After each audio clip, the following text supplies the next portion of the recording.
Oh, I should turn it around. There we are. I'll turn it around. That's the good one. Oh, it's different again. Okay. Every week it's a little different on here. Oh, that's a bummer. Okay, I like the other way. Oh, there it is. Maybe. Okay. Technology is always keeping me on my toes, but here we go. I got my little witch reading a book in a pumpkin. And I don't know if you've ever showed you that it says, I put a spell on you on the inside. It's my favorite. So, happy Tuesday, everyone. Happy, glorious, beautiful, warm, sunny Tuesday. Of course, now it has gotten a little chilly because it's dark out, so I made myself a cup of hot cocoa. We had the window open while I was working in the kitchen this afternoon today, and then the window was still open and it got chilly, so I figured it's perfect time for hot cocoa. I made it myself. So proud. I usually make my own hot cocoa. This one was not scientific. It's not as good as the one that I make on the stove, but it was just some coconut cream from a can, some coconut milk from a carton, and then the 100% chocolate with a little bit of coconut sugar, chocolate chips that I get from my grocery delivery. A little bit of vanilla and a little bit of cinnamon, and it's pretty good. It's good. It's not that thick and creamy because I feel like it comes out better when you cook it on the stove, and I definitely did the wrong ratio of chocolate chips to coconut milk, so it just tastes like a chocolatey coconut drink rather than a rich hot chocolate, which is what I usually make on the stove. But I'm not mad about it because it's a warm drink. I love the taste of the cinnamon with the dark bitter hot chocolate, the dark bitter chocolate that I melted in there. I'm not mad. Makes me feel nice and cozy, which it's been a long day today, so I'm really glad that this is what I have with me today. I don't know where she went. She was just here. She was just here meowing at me and purring because she heard me come sit on the couch. I usually work during the day in my kitchen, and then I come here to do any of the live streams, which I don't, I mean, just this, to do just this, because the lighting is good in here, and hi, she's back.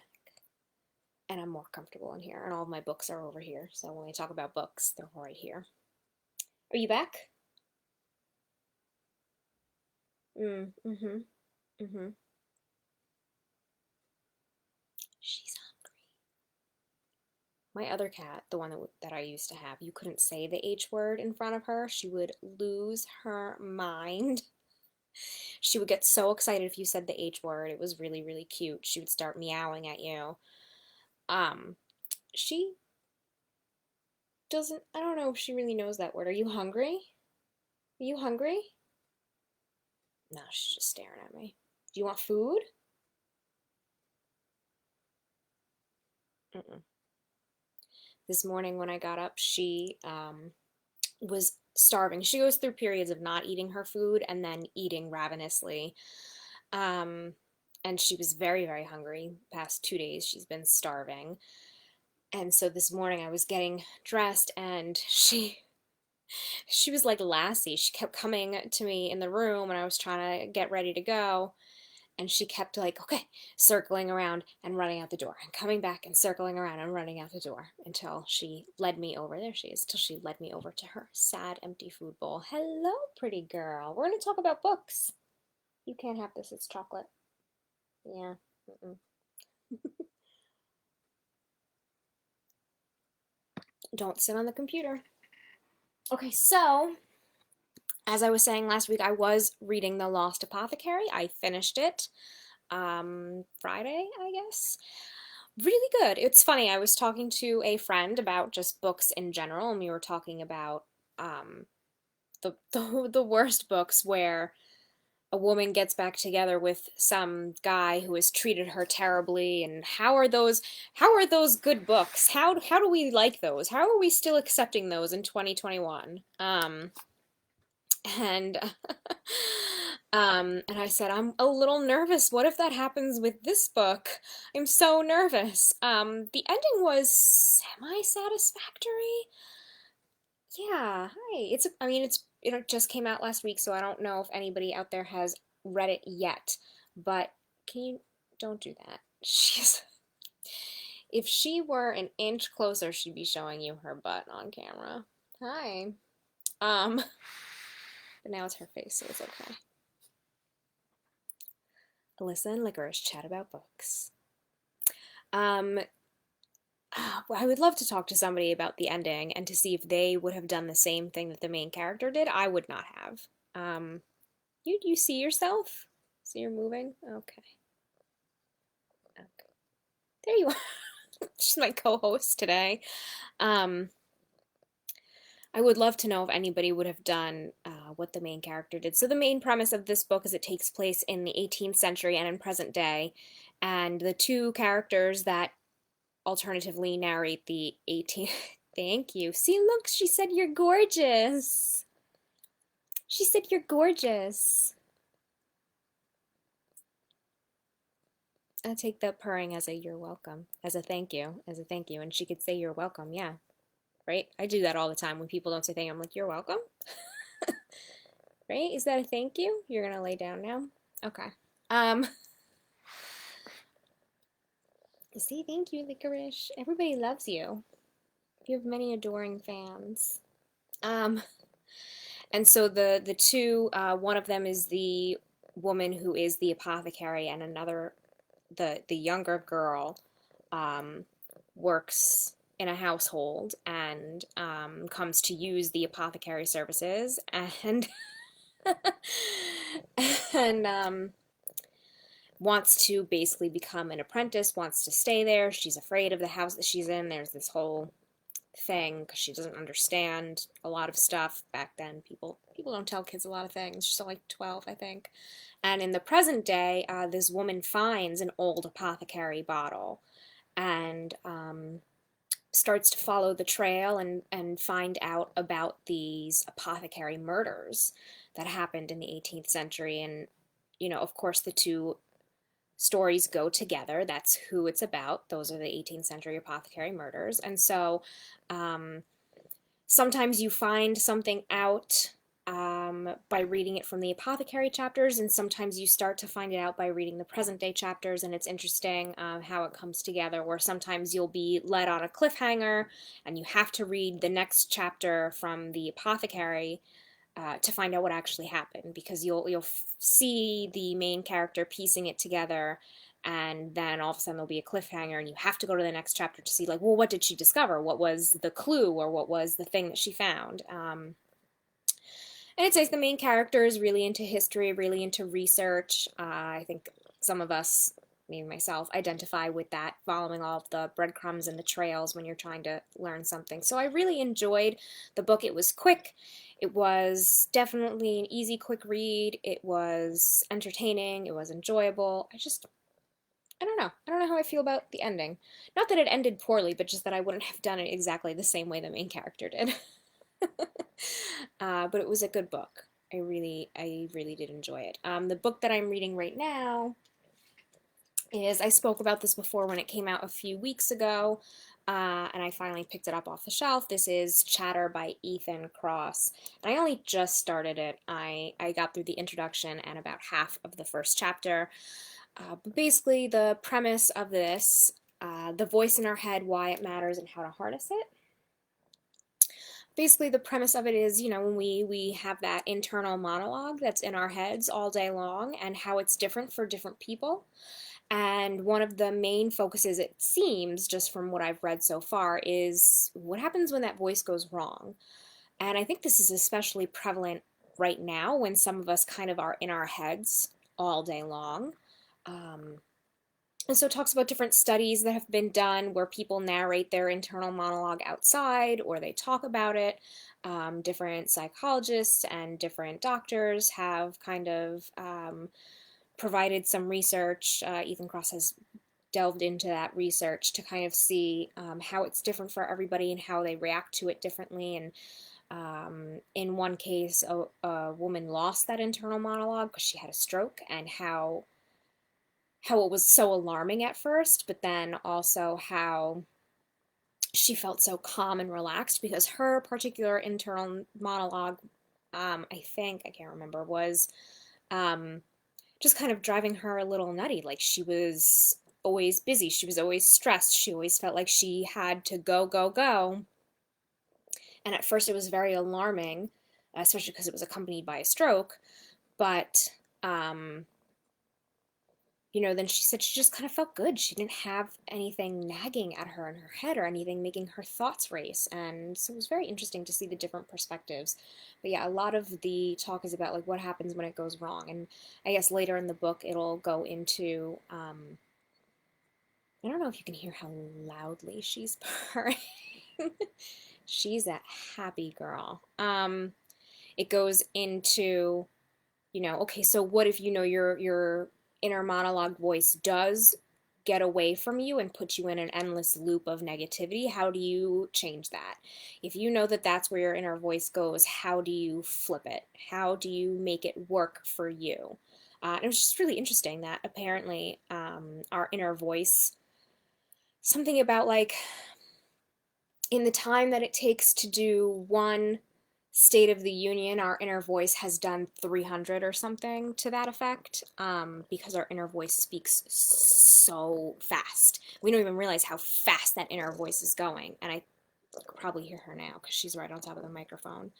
And for some people, it seems as if that's what's so hard for them and why maybe some people get stressed or burnt out because their inner voice is going so, so fast and they don't know how to tame some of the negative thoughts or the thoughts that don't allow them to calm down. So I'm really excited to get into this and read through this some more. There is a podcast that I listen to. It's called the Get Wealthy podcast by Michelle Smith. If you've watched Book Cooks, I've cooked from her cookbook a few times. I really love her cookbook. And I haven't listened to this episode yet. I was waiting to read the book. But she does have Ethan Kross on one of her episodes. So if you like podcasts, again, that's Get Wealthy by Michelle Smith. And that's well, like WELL, wellness. It's all about wellness. Each episode talks about, and she only started it during the pandemic, but each episode talks about something about wellness, about anxiety, about, especially this year, reclaiming the holidays for happiness instead of stress. Just all sorts of different things. I like to listen to it when I'm doing book orders. When I do book orders, I can listen to audiobooks or podcasts because it doesn't require much thinking, as opposed to when I'm doing like more detailed work. And it's been nice to have that voice. Yeah, so that's what I've been reading and also listening to, I guess. So let's go over a couple of this week's new releases. Let's see what we have. We have quite a few. I'm only going to do a couple. Let's see. Yeah, you are purring so loudly. You're such a good girl. Thank you for being my co-host today, even though you're not on camera anymore. So of course the biggest one of today, I would say, is The Rose Code by Kate Quinn. So many people are waiting for it. People are really excited about it. And it is also available as an audiobook on Libby right now as well.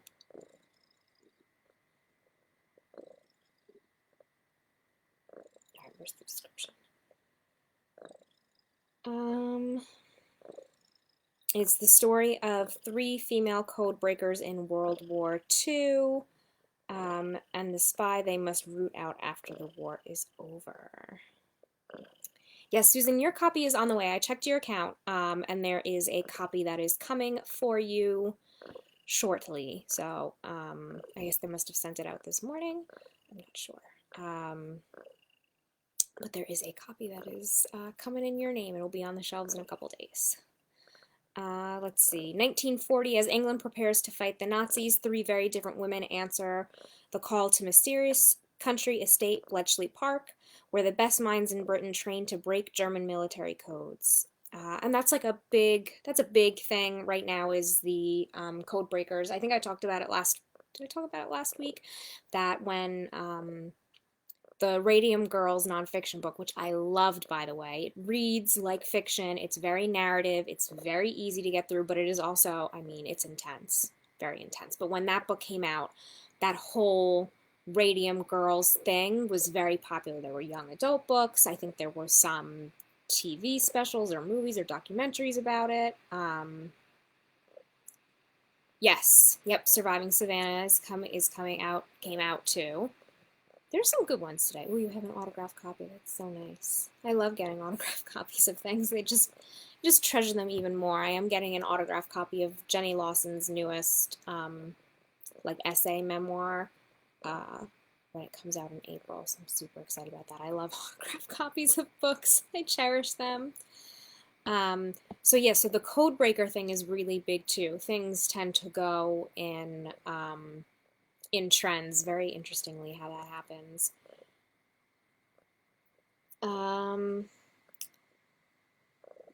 Vivacious debutante Asla is the girl who has everything, beauty, wealth, and the dashing Prince Philip of Greece sending her roses. But she burns to prove herself as more than a society girl and puts her fluent German to use as a translator of decoded enemy secrets.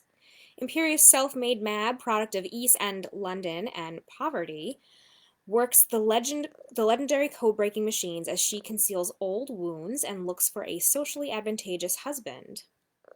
Both are quick to see the potential in local village spinster Beth, whose shyness conceals a brilliant facility with puzzles. And soon Beth spreads her wings as one of the park's few female cryptanalysts.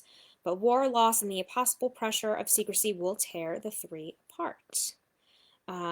So, I mean, this seems really interesting. But yeah, there are a lot of holds on that one. Yeah, autographed copies can be certainly treasures. I have a Jason Reynolds Long Way Down that is autographed. And I think we have another one in our teen giveaway pile, but nobody ever takes it. I have Nicola Yoon autographed Fresh Ink for me. I'm getting that one from Jenny Lawson. I'm not sure which other. Oh, I have a whole pile. Francesco Merculiano, who does those I Could Pee on This cat poem books, signed those for me. I have one signed by Mo Willems, Kate DiCamillo, Catherine Applegate, Dan Santat, R.L. Stein. I'm looking at I have them in a separate pile of little treasures. Those are some of my favorite ones. Tim Federle. Those are really nice. So, oh, that's right. I do have that Mo Willems book. It's a baby book. It's a little peculiar, but it's cute. So I'll probably give that to, or save that for if my nephew comes to visit. We'll do that. I forgot I have that signed Mo Willems book. His first autographed book. That's special. Doesn't even know it yet. Let's see. Then there's, oh, well, here it is. There's, let's see, what is the other one? Where's the other one that I had on here? I don't know, I have a couple on here and I think I closed some of the tabs. Oh, there's Surviving Savannah right there. Okay. It was in a different tab by Patty Callahan. Oh, I don't even know if I saw if that one was on Libby yet or not. I just had it up here. It was called the Titanic of the South.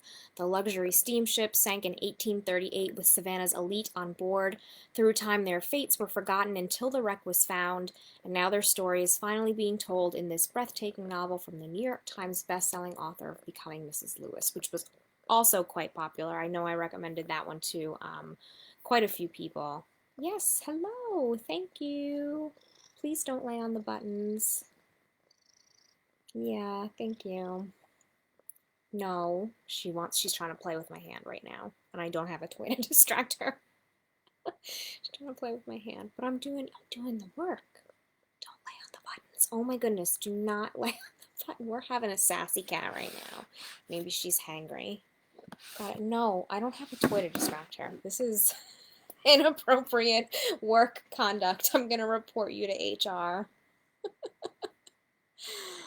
Uh, so yeah, so Becoming Mrs. Lewis was quite popular. I know people that I recommended it to said that they enjoyed it. When Savannah history professor Everly Winthrop is asked to guest curate a new museum collection focusing on artifacts recovering from the steamship Pulaski, she's shocked. The ship sank after a boiler explosion in 1838, and the wreckage was just discovered 180 years later. Everly can't resist the opportunity to try to solve some of the mysteries and myths surrounding the devastating night of its sinking. Her research leads her to the astounding history of a family of 11 who boarded the ship together, and the extraordinary stories of two women from this family, a known survivor and her niece, who was never found, along with her child. These aristocratic women were part of Savannah's society, but when the ship exploded, each was faced with difficult and heartbreaking decisions.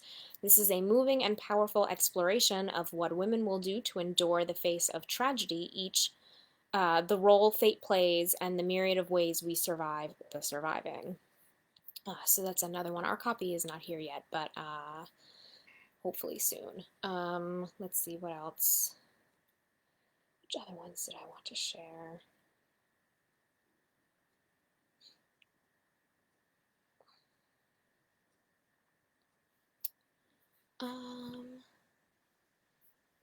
There's a new Robin Lockwood mystery from Philip Margolin, A Matter of Life and Death. I think the last one was A Reasonable Doubt, which was released last year.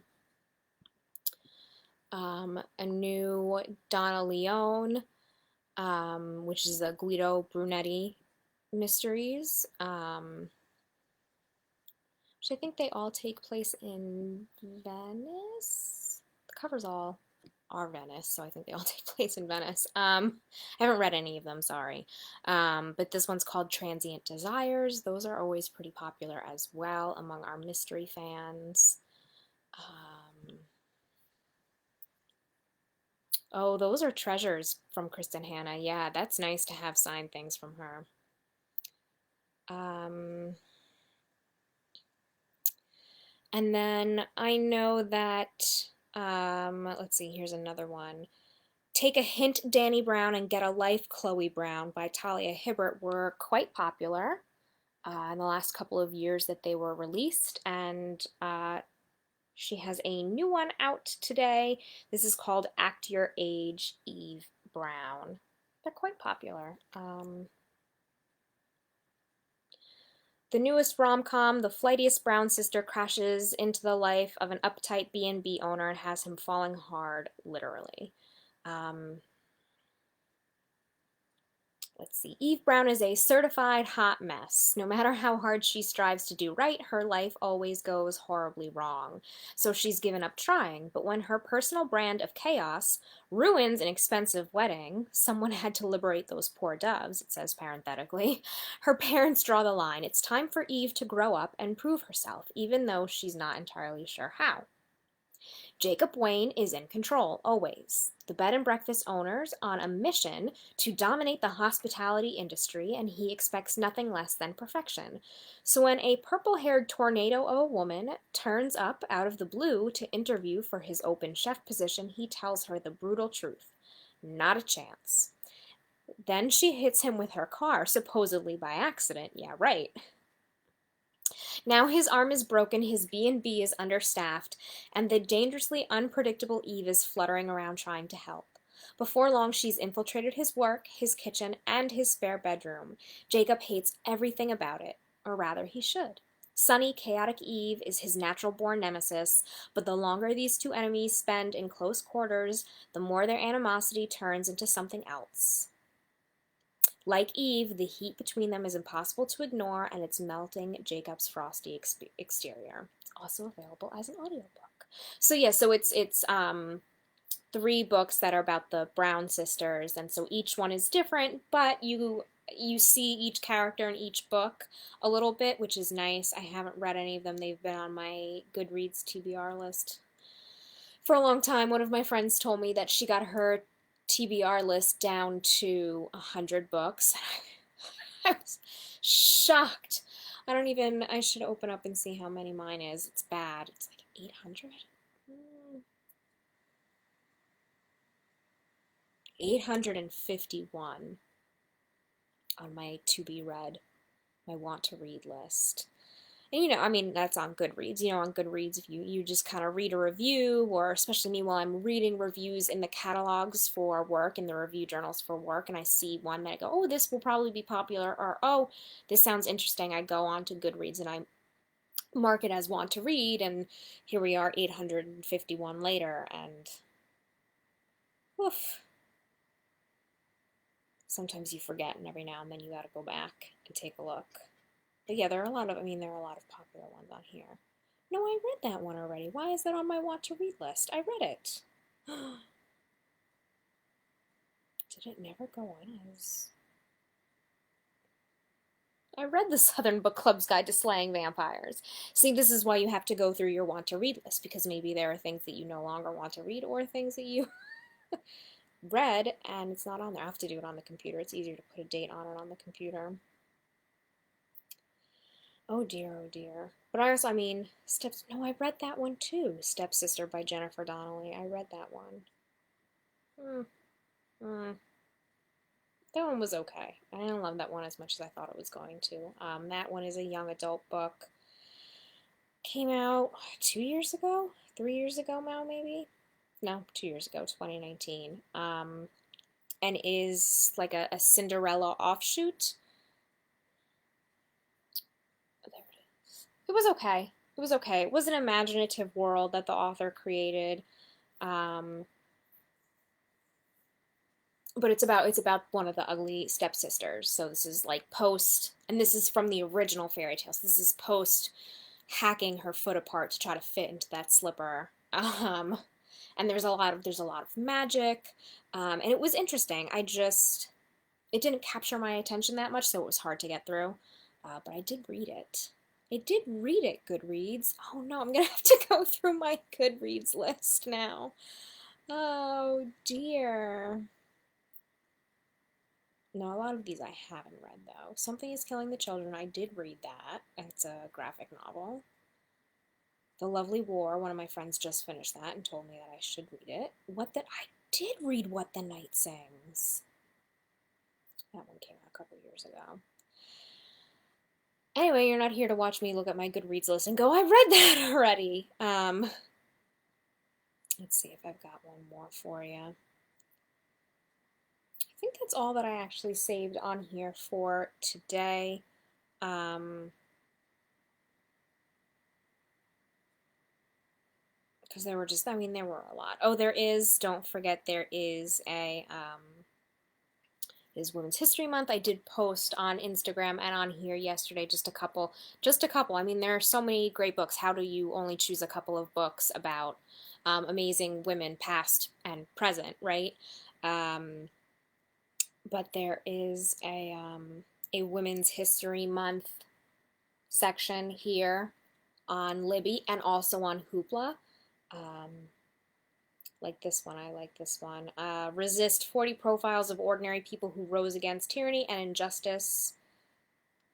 This is one of those, it's one of these like young adult juvenile anthologies. Let's see what else is on that list.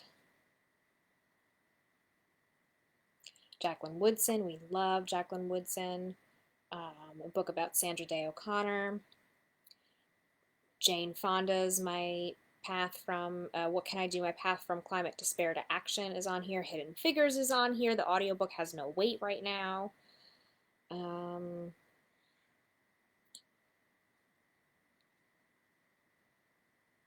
There's also the Young Readers edition of Hidden Figures on here.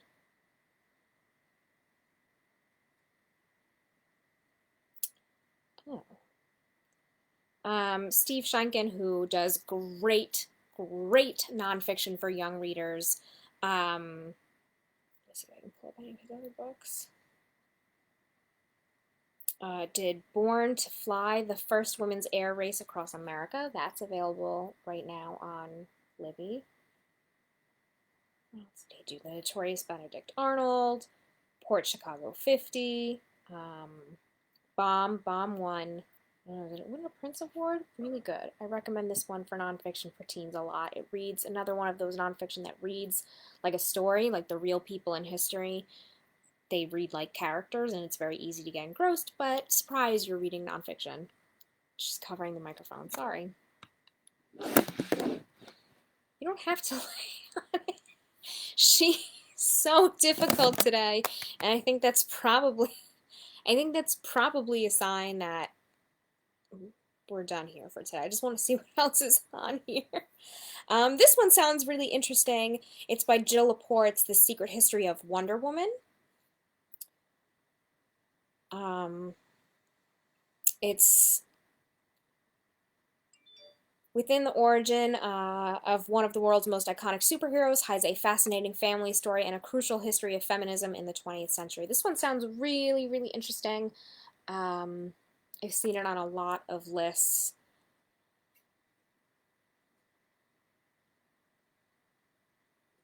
Fly Girls, D-Day Girls, The Poet X. Then there are also just books by great female authors that feature strong female characters. Know My Name by Chanel Miller, which I talked about maybe towards the beginning of the pandemic. I listened to the audiobook. That's an important story for women. Hood Feminism by Mickey Kendall. Shrill by Lindy West. I mean, there are some really great, and there are no holds on a lot of these right now. I don't know if that's for Women's History Month, or also I know that Libby added a lot of books to be no holds for a while.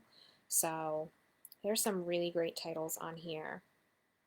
So definitely take a look through all of that. The Michelle Obama audiobook Becoming, for those of you who still haven't read or listened to it, has no holds because they added that in there for us. Thank you, Libby Overdrive. Oh, this was a good one. I read this one. I really like Kelly Jensen's anthologies. Here We Are, 44 Voices Write, Draw, and Speak About Feminism for the Real World. Again, this is another young adult anthology. I really like these. So, and I'll share more. We got all month to talk about Women's History Month. We got all month. There are so many great ones. Next week, maybe I'll share some of the ones from Hoopla. Some of those were on the list that I made, which again is here on our Facebook page and on Instagram. But that is it for tonight. She's definitely grumpy, hangry, wants my attention, and is laying across the keyboard, so that means it's time for us to finish working for the night. I'm gonna finish my hot chocolate, which probably needs to be reheated now. I forgot about it. Maybe do a little reading, maybe watch a movie or something, or watch the TV show that I fell asleep watching last night. We'll see. But I hope that everybody enjoys the rest of this week. It's supposed to be beautiful out. I hope that the sunshine lifts everybody's spirits. If there is a book that you are looking for, let me know. If there's a book you want me to order, if you don't know what to read next, let me know. That's what I'm here for, to get books into everybody's hands. Marie does recommendations on our book match form for the kids, and if you send in something as a teen or an adult, I'll handle that. We usually brainstorm too also. She's also a great reader, and we have a good time coming up with lists together. So, we're here to get these books into your hands, whether it's digitally or physically. So lots of new books coming out every week, as you can see. Let us know what else you would like to see, what else you would like to read, what you're looking for. And I wish you all a wonderful rest of your evening, wonderful rest of the week, and of course, happy reading. All right, everyone, from Grumpy Gill's Licorice. Every time I put my hand on the keyboard, she goes to bring it into her. If you've ever seen a cat do that, that means she's going to start kicking. So she's feisty, she wants food, and she wants to play, so that's what we're going to do. All right, good night, everyone.